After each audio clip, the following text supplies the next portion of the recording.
മനുഷ്യന്മാർക്കാകെ വേണ്ടത് മനസ്സമാധാനമാണ്. എല്ലാവരും നല്ല സമാധാനത്തിലാണ്. എന്നാൽ എന്റെ പ്രിയമുള്ളവരെ, നമ്മളെല്ലാവർക്കും ഒരു ബേജാറും ഇല്ല എന്നുള്ളതാണ് ഇന്നത്തെ ഏറ്റവും വലിയ ബേജാറ്. നമുക്കാർക്കും ഒരു ബേജാറും ഇല്ല. അതാണ് ഈ കാലഘട്ടത്തിന്റെ ഏറ്റവും വലിയ ബേജാറ്. നമുക്കെപ്പോഴാണോ ബേജാറുണ്ടാവുക അപ്പോഴാണ് കാലത്തിന് മാറ്റം ഉണ്ടാവുക. നമുക്കാർക്കും ഒരു ടെൻഷനും ഇല്ല. ഒരു ഭാഗത്ത് പള്ളികൾ പൊളിക്കപ്പെടുന്നു, മദ്രസകൾ തകർക്കപ്പെടുന്നു, ഒരു ഭാഗത്ത് ആളുകൾ ക്രൂരമായി പീഡിപ്പിക്കപ്പെടുന്നു, മറുഭാഗത്ത് 30,000 നിരപരാധികളായ ആളുകളെ സിയോണിസ്റ്റുകൾ കൊന്നു തള്ളിയിരിക്കുന്നു. ഇതൊന്നും നമ്മളെ ബാധിക്കണില്ല എന്നതാണ് നമ്മുടെ ഏറ്റവും വലിയ പ്രശ്നം. ഇപ്പൊ ബേജാറുണ്ടോ?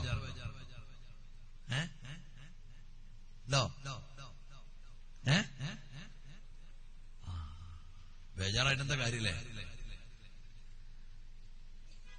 അവ നമ്മൾ കാര്യങ്ങളെ വസ്തുതാപരമായി വിലയിരുത്തുന്നില്ല.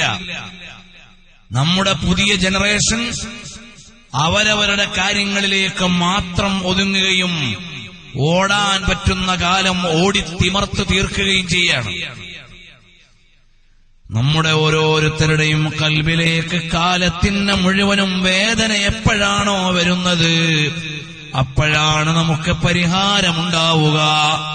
ആ പരിഹാരമാണ് ഒരു സമുദായത്തെ ചലിപ്പിക്കുന്നത്. പ്രിയമുള്ളവരെ, നമുക്ക് ഇതുപോലെയുള്ള വേദികളിൽ പ്രസംഗിക്കാനല്ല ഇപ്പോൾ തോന്നുന്നത്. ഇവിടെ നിന്ന് പൊട്ടി ഒരു അല്പനേരം കരഞ്ഞിട്ടങ്ങ് പോയാലോ എന്ന് തോന്നുന്ന വിധത്തിൽ നമ്മുടെ സമുദായം മുഴുവനും ഇന്ന് പ്രതിസന്ധിയിലാണ്. നമ്മുടെ ജനത ഒരുപാട് ബേജാറുകൾ അനുഭവിക്കുന്ന ഒരു കാലമാണ്.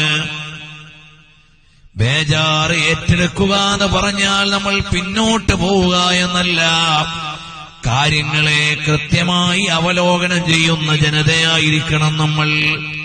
അത് വേണമെങ്കിൽ നമ്മുടെ മുമ്പിൽ വിജ്ഞാനമുണ്ടാകണം.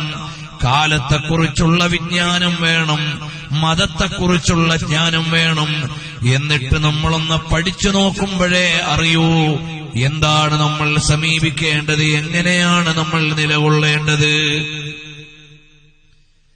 മഹാനരായ സയ്യിദുനാ ഉമർ ഇബ്നുൽ ഖത്താബ് റളിയല്ലാഹു അൻഹുവിന് ഉറക്കു വരുന്നില്ല. എന്തേ കാരണം? നാളെ വീട്ടിൽ അടുപ്പ് പുകയ്ക്കാൻ വകുപ്പില്ലാത്തതുകൊണ്ടല്ല. ഏതെങ്കിലും ഒരു രാജ്യത്തിന്റെ സൈന്യം മക്കയിലേക്കോ മദീനയിലേക്കോ ആക്രമിച്ച് കയറാനൊരുങ്ങുന്നതുകൊണ്ടല്ല.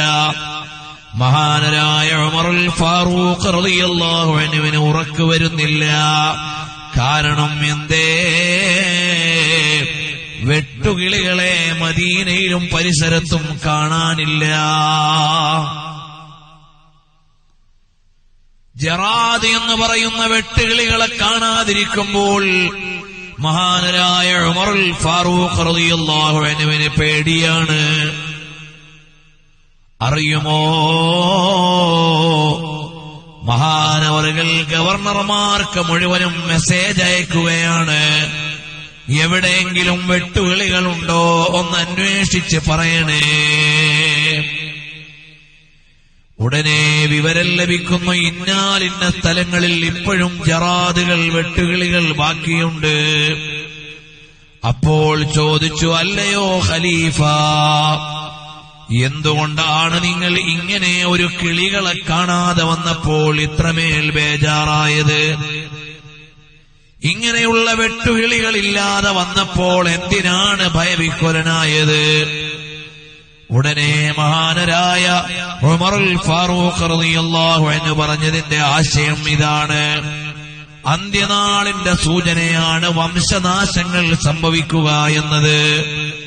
വെട്ടുകിളികൾ എന്റെ നാട്ടിൽ എന്റെ കാലത്തില്ലാതായി എന്ന് പറഞ്ഞാൽ ഖിയാമത്ത് നാളിന്റെ ഒരടയാളം എന്റെ കാലത്ത് വന്നുപോയോ എന്നാലോചിച്ചിട്ട് എനിക്ക് പൊറുതി കിട്ടുന്നില്ല, എനിക്ക് സമാധാനം കിട്ടുന്നില്ല. ഇതായിരുന്നു മഹാനരായ ഉമറുൽ ഫാറൂഖ് റളിയല്ലാഹു അൻഹുവിനെ അലട്ടിയത്. നമ്മുടെ നാട്ടിലെ യുവാക്കൾ വിവാഹ മാമാങ്കത്തിന്റെ പേരിൽ അനാവശ്യങ്ങൾ ചെയ്തു കൂട്ടുമ്പോൾ ചിരിക്കാനല്ല ആളുകൾ വേണ്ടത്, കരയാനുള്ള ആളുകളുണ്ടോ അവിടെയാണ് മോചനം. ഈ സമുദായത്തിന്റെ യുവത, ഈ ഉമ്മത്തിനെ കാത്തുരക്ഷിക്കേണ്ടവർ, ഇവിടെ ക്ഷീണം പിടിച്ചവരെ കൈപിടിച്ചു നിർത്തേണ്ടവർ, രോഗികൾക്ക് ആരോഗ്യം നൽകേണ്ടവർ, അധ്വാനിച്ച് ഈ സമുദായത്തെ നിർമ്മിക്കേണ്ടവർ, ഈ കാലത്തിന്റെ നിർമ്മാണാത്മകമായ ദൗത്യങ്ങളെ ഏറ്റെടുക്കേണ്ടവർ, അങ്ങനെ കാലത്തെയും ലോകത്തെയും നിയന്ത്രിക്കേണ്ട അശ്ശബാബ് ശുബ്ബാനുൽ മുസ്ലിമീൻ, മുസ്ലിം ചെറുപ്പക്കാർ കള്ളിന്റെയും മയക്കുമരുന്നിന്റെയും അനാവശ്യങ്ങളുടെയും ഗെയിമുകളുടെയും ഫിലിമുകളുടെയും എന്ന് വേണ്ട ആധുനാധുനിക വഴികേടുകളുടെ പിന്നിലേക്ക് പോകുന്നു എന്നറിയുമ്പോൾ കരയാനുള്ള കൽബുകളുണ്ടോ ഇവിടെ സമാധാനമുണ്ടാകും. ഇപ്പൊ അങ്ങനെയല്ല.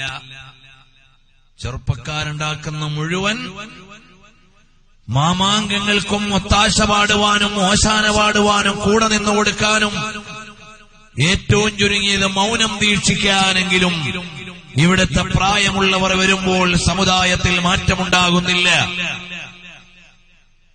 സമുദായം ഒരുപാട് അരക്ഷിതാവസ്ഥയിലേക്ക് പോവുകയാണ്. വിവാഹവുമായി അനുബന്ധമായി നടക്കുന്ന പ്രശ്നങ്ങളെ നിയന്ത്രിക്കാൻ ഇവിടെയുള്ള നിയമ ഡിപ്പാർട്ട്മെന്റുകൾ പുതിയ നിയമങ്ങൾ കൊണ്ടുവരേണ്ട കാലമെത്തിയിരിക്കുകയാണ്. വിവാഹത്തിലെ ധൂർത്തും അനാവശ്യങ്ങളും നിയന്ത്രിക്കാൻ നിയമം കൊണ്ടുവരേണ്ട ഒരു കാലത്ത് അതിന് കാരണക്കാരായി ഈ സമുദായത്തിലെ പല യുവതയും മാറിക്കൊണ്ടിരിക്കുമ്പോൾ അതിനെതിരെ കാമാന്ന് പറയാൻ ആളുകളില്ലാത്ത ഒരു കാലം, ഇതുകൊണ്ടുവരാനുള്ള ഭവിഷ്യത്തുകളെ അറിയാത്ത കാലം മുൻഗാമികളായ ആളുകൾ നിരീക്ഷിക്കുകയായിരുന്നു. സമൂഹത്തിൽ എന്തെങ്കിലും അപജയങ്ങളുണ്ടായാൽ ഉടനെ അവര് നിരീക്ഷിക്കുകയാണ്, എന്നിട്ടവിടെ തിരുത്താനുള്ള വഴിയുണ്ടോ എന്ന് നോക്കുന്നു. ഇല്ലാതെ വന്നാൽ കാലം നശിച്ചു പോകുമേ.